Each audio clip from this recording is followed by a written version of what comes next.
কুরবানির গোশত 3 ভাগ করা জরুরি কি না?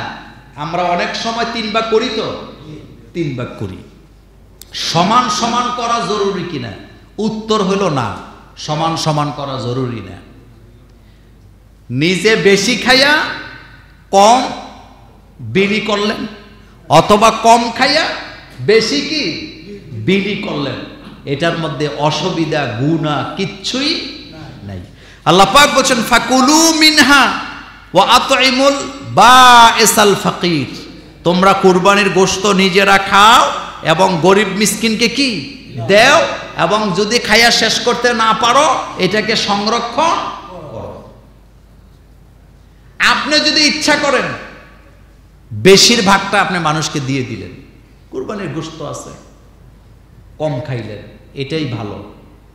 আবার ইচ্ছা করছেন না আমি বেশি রাখবো, কম বিলি করব, এতে কোনো গুনার কিছু নাই। তবে ইসলামের প্রথম যুগে রাসূল করিম সাল্লাল্লাহু আলাইহি সাল্লাম বলেছেন তোমরা 3 দিনের বেশি গোশতটা খাইও না, এটা বিলি করে দাও। কারণ তখন গরিব ছিল বেশি, কুরবানি দাতা ছিল কম। কিন্তু যখন দেখা গেল কুরবানি দাতা বেড়ে গেছে, গরিব কমে গেছে, রাসূল এখন বললেন তোমরা যতদিন পারো গোশতটা সংরক্ষণ করে খাও।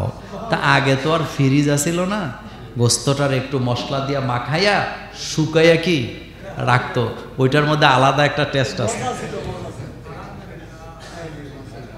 কুরবানির গোশত শুকাইয়া ছেঁচাইয়া বেগুন দিয়া কেমন লাগে, মজা আছে।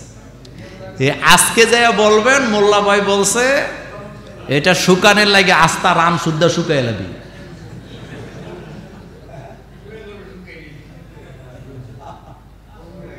আপনার আত্মীয় স্বজন পাড়ায় যদি বেশি থাকে তাদেরকে দিবেন। আমরা যে কত জায়গায় কত ঝামেলায় পড়ি কুরবানির ঈদের দিন। আমি বাইরে হয়েছি রেল স্টেশনের দিকে, যাইয়া দেখি ব্যাগ নিয়ে শত শত লোকেরা কুরবানির গোশত বেচার জন্য দাঁড়ায় আছে, আর হোটেল মালিকরা কিনার জন্য। জিজ্ঞেস করলাম ঘটনা কি? কুরবানি দাতারা গরিবরে গোশত দিছে খাওয়ার লেগা, বেচ্চা ফালায় কেন? তো ব্যস্ত না, কি করবে, এতগুলা খাওয়া যাবে নাকি? তো আমি কইলাম ঈদের দিন কাস্টমার এলো কই থেকে? কয় সবগুলা হোটেলের মালিক।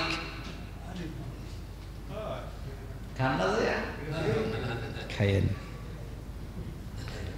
তাইলে কুরবানির গোশতটা সমানে সমানে 3 ভাগ জরুরি নয়। নিজে খাবেন, আত্মীয় স্বজনকে দিবেন, এবং গরিব মিসকিনকে কি দিবেন। তাহলে আত্মীয় স্বজনকেও দিবেন।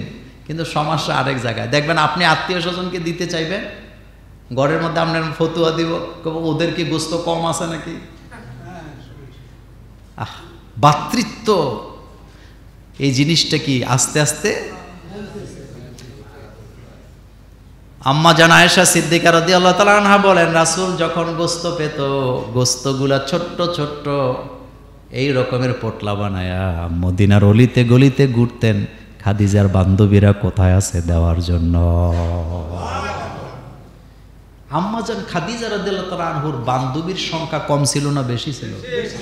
উনি সামাজিক ছিলেন না অসামাজিক ছিলেন? উনি একজন ব্যবসায়ী ছিলেন। আমাদের দেশে চোরা ব্যবসায়ী না।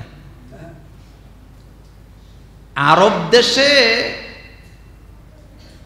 বড় বড় ব্যবসায়ীরা তখন প্রতিযোগিতা দিয়ে ব্যবসা করেন, আর সেই ব্যবসায়ীদের মধ্যে শ্রেষ্ঠ একজন ব্যবসায়ী হচ্ছেন আম্মা জান খাদিজা রাদিয়াল্লাহু তাআলা আনহা।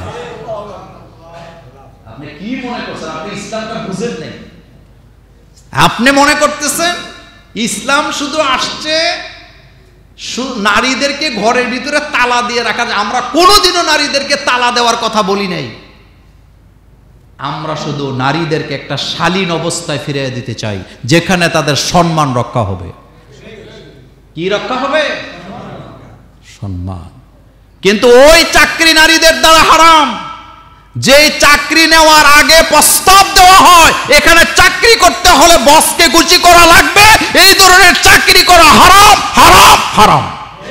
এটা জঘন্য অপরাধ, এটা জঘন্য অপরাধ। ভোগ বিলাসে ভরা, বুক বিলাসে কি ভরা।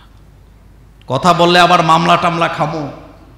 পুলিশের চাকরি করতে গেছে নারী, সবাই কি নিরাপদে আছে নাকি?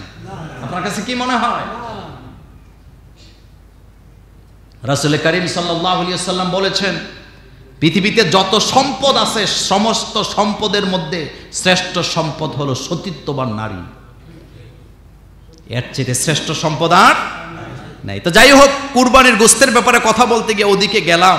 কুরবানির গোশত আপনি ইচ্ছা করলে কম খাবেন, বেশি বিলাবেন, ইচ্ছা করলে বেশি খাবেন, কম কি বিলাবেন, এতে কোনো গুনার কিছুই নাই।